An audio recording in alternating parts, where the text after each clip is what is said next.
অখণ্ড ভারত অনুষ্ঠানের ঘোষণা, অংশগ্রহণ করবে পাকিস্তান। বন্ধুরা, প্রাউড বেঙ্গলের ইউটিউব চ্যানেলে আপনাদের সকলকে স্বাগত জানাই। অখণ্ড ভারত শব্দটি সাম্প্রতিক সময়ে আমরা বারবার শুনতে পেয়েছি। ভারতবর্ষ এক মহান দেশ, প্রাচীন সভ্যতার জন্মভূমি এই ভারত। প্রাচীনকাল থেকে ব্রিটিশ আমল পর্যন্ত ভারত এক বিরাট ভূখণ্ড জুড়ে অবস্থান করত, যার অংশ ছিল পাকিস্তান, বাংলাদেশ, নেপাল, আফগানিস্তান, শ্রীলঙ্কা, মায়ানমার প্রভৃতি দেশ। আর একেই বলা হচ্ছে অখণ্ড ভারত। এটি একটি ঐতিহাসিক এবং সাংস্কৃতিক ধারণা, যা 1947 সালে ব্রিটিশ ঔপনিবেশিক শাসনের শেষের আগে ভারতের ভৌগোলিক সীমানা নির্দেশ করে। এটি ব্রিটিশ শাসনামলের পূর্ববর্তী সময়ে ভারতীয় উপমহাদেশের ভৌগোলিক ও সাংস্কৃতিক ঐক্যকে নির্দেশ করে। বন্ধুরা, এমত অবস্থায় অখণ্ড ভারত নিয়ে অনুষ্ঠানের ঘোষণা হলো, অংশগ্রহণ করবে পাকিস্তান।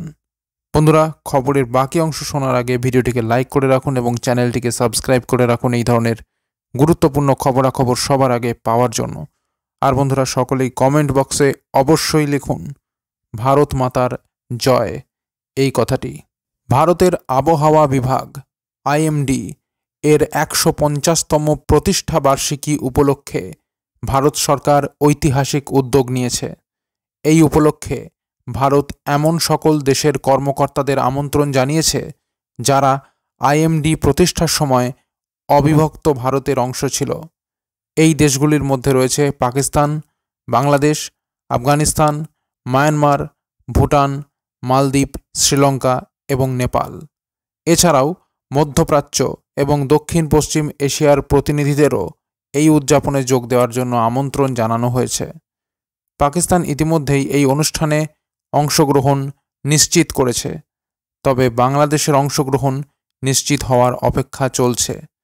IMD এর একজন উচ্চপদস্থ কর্মকর্তা জানান যে, আমরা চাইছি সেই সময়ে অখণ্ড ভারতের অংশ থাকা সব দেশের কর্মকর্তারা এই উদযাপনে যোগ দিন। এই উদযাপনের অংশ হিসেবে বিভিন্ন ইভেন্ট আয়োজন করা হবে, যেমন ম্যারাথন, প্রদর্শনী, কর্মশালা এবং অলিম্পিয়াড। এছাড়া এই ঐতিহাসিক মুহূর্ত স্মরণীয় করে রাখতে অর্থ মন্ত্রণালয় 150 টাকা মূল্যের একটি স্মারক মুদ্রা মুদ্রণের অনুমোদন দিয়েছে। আরও চমক যোগ করতে IMD প্রজাতন্ত্র দিবসের প্যারেডে তাদের প্রথম ট্যাবলো প্রদর্শন করবে, যেখানে তাদের দীর্ঘ ঐতিহ্য এবং আবহাওয়া বিজ্ঞানে অবদানের চিত্র ফুটে উঠবে। IMD এর প্রতিষ্ঠা ব্রিটিশ শাসনামলে 1864 সালের ধ্বংসাত্মক কলকাতা ঘূর্ণিঝড় এবং একাধিক মৌসুমি ব্যর্থতার প্রেক্ষাপটে প্রয়োজনের তাগিদে হয়েছিল। একটি সাধারণ আবহাওয়া পূর্বাভাস সংস্থা হিসেবে শুরু হলেও গত 150 বছরে এটি বৈশ্বিক আবহাওয়া গবেষণা, যোগাযোগ এবং পূর্বাভাসের ক্ষেত্রে নেতৃত্বস্থানীয় প্রতিষ্ঠানে পরিণত হয়েছে। প্রথম দিকে IMD টেলিগ্রামের মাধ্যমে আবহাওয়া সতর্কবার্তা পাঠাত।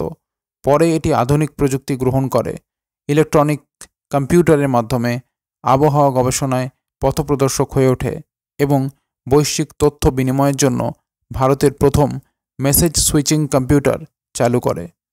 ভারত আরও একটি বড় মাইলফলক অর্জন করে যখন এটি প্রথম উন্নয়নশীল দেশ হিসাবে জিওস্টেশনারি স্যাটেলাইট ইনস্যাট চালু করে।